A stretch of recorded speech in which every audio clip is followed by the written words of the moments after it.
दावाग्निपान। एक बार ग्वालबाल अपनी गायों को चरती हुई छोड़कर भगवान श्री कृष्ण और बलराम के साथ खेल कूद में लग गए।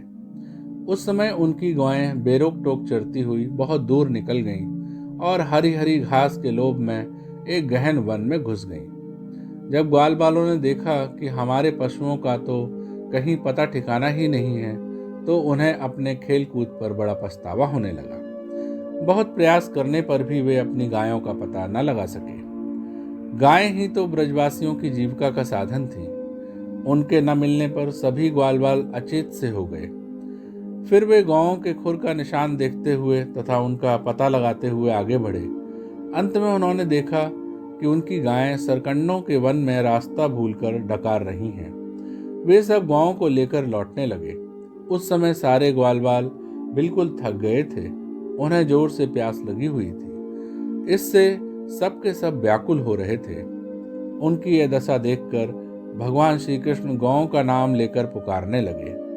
गौएं अपने नाम की ध्वनि सुनकर हुंकारने और रम्हाने लगी। उसी समय वन में भयानक दावाग्नि लग गई, जो वनवासी जीवों का काल होती है। बड़े जोर की आंधी चलकर उस अग्नि के बढ़ने में सहायता देने लगी। सब ओर फैलती हुई वह प्रचंड दावाग्नि वनवासी जीवों को भस्म करने लगी। चारों तरफ जीवों की चीख पुकार से कोहराम मच गया।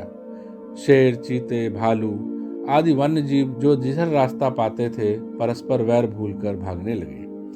जब ग्वालबालों और गांवों ने दावानल को अपनी ओर बढ़ते हुए देखा, तब वे सब अत्यंत भयभीत हो गए। मृत्यु से भयभीत ग्वालबाल भगवान श्री कृष्ण बलराम को घेर कर प्राण रक्षा की प्रार्थना करने लगे। उन्होंने कहा, प्यारे श्री कृष्ण, अब हम तुम्हारी शरण में हैं, हमें जल्दी बचाओ।